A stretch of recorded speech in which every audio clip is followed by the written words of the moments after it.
Assalamualaikum warahmatullahi wabarakatuh.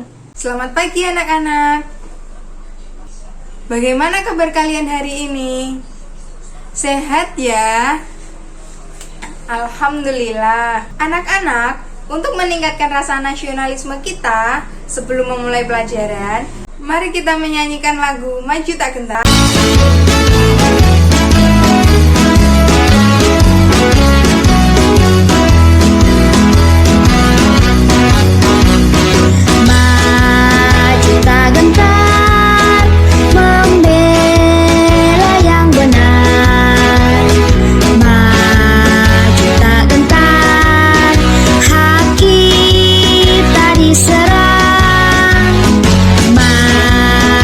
Serentak mengusir penyerang, maju serentak tentu kita menang.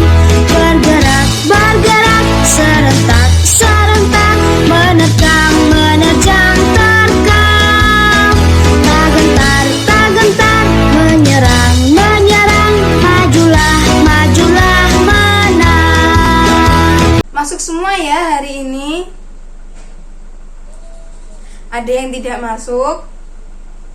Alhamdulillah masuk semua ya. Anak, hari ini kita akan belajar tentang dongeng fabel. Dongeng fabel itu apa ya? Ada yang tahu? Nah, fabel sendiri adalah cerita fiksi atau imajinasi dari seorang penulis. Sedangkan dongeng fabel itu disebut dengan cerita moral atau cerita yang berisi pesan-pesan yang ingin disampaikan seorang penulis kepada pembacanya atau kepada penontonnya yang diperankan oleh binatang. Jadi cerita fabel itu tokohnya binatang, diperankan oleh binatang. Nah, binatang itu dalam ceritanya berperilaku seperti manusia. Unsur-unsur yang ada pada dongeng fabel yang pertama adalah ada tema. Tema adalah ide atau pikiran pokok dari cerita. Yang kedua ada latar. Latar itu ada 3, latar tempat, latar waktu, sama latar suasana. Latar tempat itu tempat kejadiannya ada di mana. Contohnya di hutan, di rumah, di sungai, itu yang dinamakan latar tempat. Yang kedua ada latar waktu. Latar waktu itu siang, sore, malam. Itu latar waktu. Yang ketiga ada latar suasana. Suasananya itu contohnya suasana menyeramkan, tegang, menyenangkan. Selanjutnya pada unsur cerita fabel ada amanat. Amanat itu pesan yang ingin disampaikan penulis kepada pembacanya. Jadi pesan moral yang berada pada cerita tersebut itu dinamakan amanat. Lalu selanjutnya ada tokoh. Nah, tokohnya itu apa? Tokoh itu orang yang memerankan. Nah, dalam cerita fabel yang berperan itu adalah binatang. Selanjutnya ada alur. Alur itu jalan cerita. Jalan ceritanya itu bagaimana? Diawali dari mana? Dari awal atau dari akhir? Kalau dari awal, mulai dari awal sampai akhir itu namanya alur maju. Kalau alur mundur itu biasanya flashback.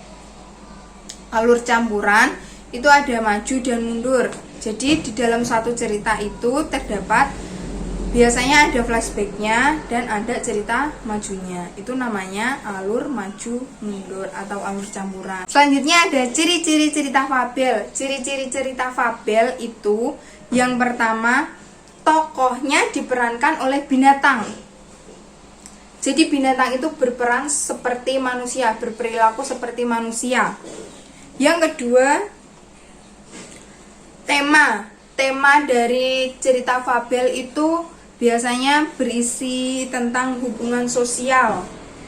Nah, lalu ada yang ketiga ada watak. Watak dari tokohnya itu biasanya terlalu ditonjolkan seperti pemarah, pemalas, penyabar, baik hati. Yang keempat ada konflik. Nah, dalam cerita fabel itu pasti ada konfliknya. Dia itu berceritanya tentang apa? Konfliknya, masalahnya dalam cerita itu apa? Yang kelima, ciri-ciri bahasanya itu seperti bahasa sehari-hari, bahasa yang sering kita gunakan sehari-hari. Bahasanya masih ringan dan mudah dimengerti. Sekarang ada contoh-contoh cerita fabel atau dongeng fabel. Yang pertama ada Semut dan Belalang. Yang kedua ada Persahabatan Monyet dan Kelinci. Yang ketiga ada Buaya yang Serakah. Yang keempat, Gagak Meniru Elang. Yang kelima, ada cerita Kisah Kancil dan Buaya. Nah, anak-anak, untuk kalian lebih mengerti tentang cerita fabel atau dongeng fabel, mari kita simak video tentang dongeng Semut dan Belalang berikut ini.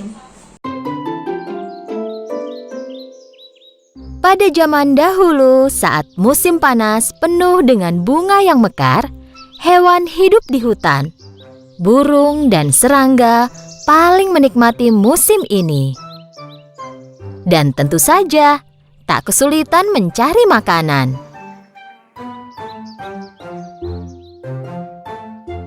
Itu hari biasa bagi belalang pemalas. Dia memakan akar tanaman herbal yang dia ambil sambil memainkan biola dan bernyanyi. Oh, sungguh hari yang indah. Lalala, ku akan bermain dan bernyanyi dengan biolaku. Dan aku tak tahu lagi kata-kata lagunya. Tapi tak masalah. Setelah selesai menyanyi sekuatnya, dia mendengar suara berisik dan mencoba mendengarkan. Agar mengerti asal dan suara siapa itu, dia segera melompat tinggi ke cabang pohon.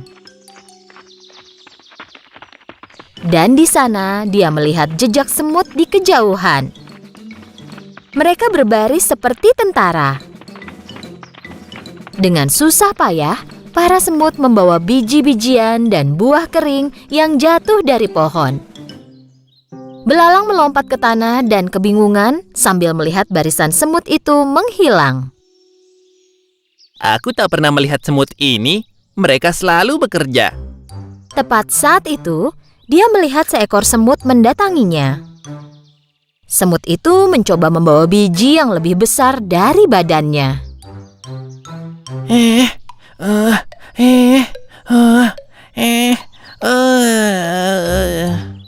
Saat akan melewati belalang, semut itu menjatuhkan biji yang dia bawa. Sebenarnya, dia perlu istirahat. Belalang menatapnya dengan mata hampa. Apa kau pindah ke suatu tempat? Bukan. Jangan bilang kalau bakal datang bencana. Apa itu alasan kau melarikan diri? Bukan. Kalau begitu boleh kutanya kau sedang apa? Kami membawa makanan ke sarang kami. Oh begitu, kalian pasti menunggu banyak tamu malam ini. Kami menyimpan makanan untuk musim dingin. Kau menyimpan makanan untuk musim dingin? Untuk apa? Dan selain itu, kenapa buru-buru? Musim dingin masih lama, bersenang-senanglah. Nikmati saja musim panas ini. Jika begitu, apa saranmu untuk menghadapi musim dingin? Aku yakin kita akan bisa mencari cara bersenang-senang, jangan khawatir. Kau hanya memikirkan kesenangan saja. Nanti kami makan apa? Aku akan pikirkan saat musim dingin tiba nanti. Sekarang musim panas dan ada banyak yang bisa dimakan. Semut itu sudah muak mendengar omong kosong belalang dan mencoba menggendong biji yang dibawanya. Aku harus mengejar teman-temanku. Apa kau mau bantu taruhkan biji ini di punggungku? Penyanyi dan seniman sepertiku tidak boleh membawa beban berat. Setelah mendengar jawaban belalang, semut menatap belalang dengan heran dan terus mencoba menggendong biji itu. Kurasa aku bisa membantumu sedikit. Belalang mengangkat biji yang besar itu dari tanah dan menaruhnya di punggung semut. Semut berterima kasih dan melanjutkan perjalanannya. Sungguh usaha yang sia-sia. Belalang melanjutkan berbaring di bawah pohon. Setelah makan sesuatu, dia melanjutkan bermain biola. Oh, sungguh hari yang indah. La la la. Aku akan bermain dan bernyanyi dengan biolaku. Dan aku tak tahu lagi kata-katanya.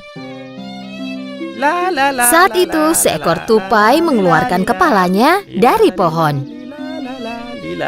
Cukup, cukup. Tolong hentikan. Pergi dan bernyanyilah di tempat lain. Aku mau istirahat di sini.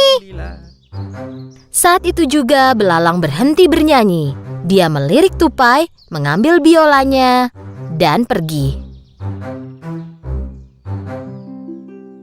Mereka tidak tahu cara menghargai seniman di hutan ini. Musim panas berlanjut, dan para semut terus membawa makanan ke sarang mereka. Sementara itu, belalang terus makan, berjalan-jalan, bermain biola, dan bernyanyi. Akhirnya musim dingin tiba. Suatu pagi, saat semut bangun, mereka melihat keluar sarang dan melihat semuanya tertutupi salju. Semua semut kecil mengkhawatirkan hewan lain yang kedinginan, membeku, dan lapar. Di samping itu, karena semua tanaman tertutup salju, belalang belum makan apapun selama berhari-hari. Dia menggigil, tenaganya hilang, dan tidak bisa bermain biola atau bernyanyi. Dengan susah payah, dia mencoba berjalan di atas salju. Tiba-tiba dia berpikir tentang hari-hari musim panas. Hari-hari itu sangat menyenangkan. Di mana-mana ada makanan, perutku kenyang, aku selalu bahagia. Saat itu dia mengingat semut. Dia membawa makanan ke sarangnya sepanjang musim panas. Kemudian dia menyadari kalau dia tidak suka ide ini. Dia mengejek semut selama musim panas. Dia bertanya-tanya apa semut mau membantunya. Dan sekarang cuaca terlalu dingin bagi belalang untuk berjalan. Ini bukan saatnya jaga gengsi. Aku harus menemukan sarang semut dan minta bantuannya. Dia berjalan lurus ke sarang semut. Dia berdiri di depan pintu dan berteriak. Apa ada orang di sana? Tolong bantu aku. Siapa itu? Dari dalam sarang dia mendengar keributan. Belalang menjawab dengan sisa tenaganya. Temanku semut, ini aku belalang. Tolong biarkan aku masuk. Setelah mendengar keributan itu, Ratu Semut mendekati semut kecil. Ada apa? Siapa yang butuh bantuan? Hanya belalang pemalas yang duduk bernyanyi sepanjang hari, ratuku. Kupikir dia lapar dan minta bantuan. Siapapun yang mendatangi pintu kita dan meminta bantuan tidak boleh kita tolak. Ratu dan semua semut lain mendekati pintu depan sarang dan membukanya. Belalang terbaring di salju karena sudah sangat lemah. Para semut segera mengangkat belalang dan membawanya ke dalam sarang. Belalang sehat kembali berkat kehangatan sarang semut. Mereka memberinya air dan makanan. Sekarang dia merasa jauh lebih baik. Belalang berterima kasih kepada ratu dan berjalan ke arah semut kecil. Aku sangat tidak adil kepadamu. Saat kau bekerja sepanjang musim panas, aku duduk dan hanya bernyanyi. Dan sebenarnya kau memperingatkanku, tapi aku tidak menganggap serius. Aku menyesalinya. Ini harusnya jadi pelajaran besar untukmu. Kami juga ingin bersenang-senang sepanjang musim panas, tapi kami harus memikirkan masa depan juga. Jika kami tidak mengumpulkan makanan selama musim panas, kami mungkin ada di posisimu sekarang. Belalang tinggal di sarang semut selama beberapa waktu. Dia kini jauh lebih baik dan lebih sehat. Saat tiba waktunya pergi, semut memberi makanan kepada belalang. Terima kasih atas segalanya. Kalian menyelamatkanku dan aku tak akan melupakannya. Dan aku tak akan bermalas-malasan lagi sekarang. Bisa aku minta tolong? Tentu, katakan saja apa yang kau inginkan. Saat musim panas, mungkin kau bisa belajar bermain biola dengan benar dan membuat hewan lain bahagia.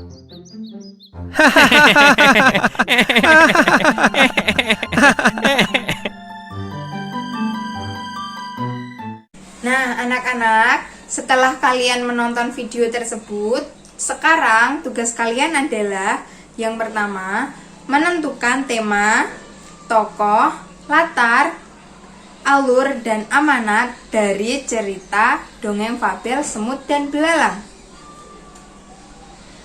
Tugas kalian yang kedua adalah mencari buku cerita di perpustakaan. Kalian bisa meminjam, cari buku cerita yang ceritanya tentang binatang. Bisa ya? Sekian materi yang bisa Bu Evi sampaikan. Semoga dapat menambah pengetahuan ilmu kalian.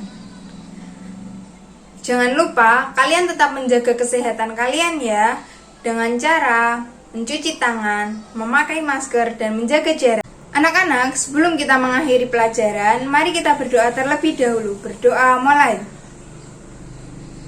Berdoa selesai. Sekian dari Bu Evi. Wassalamualaikum warahmatullahi wabarakatuh.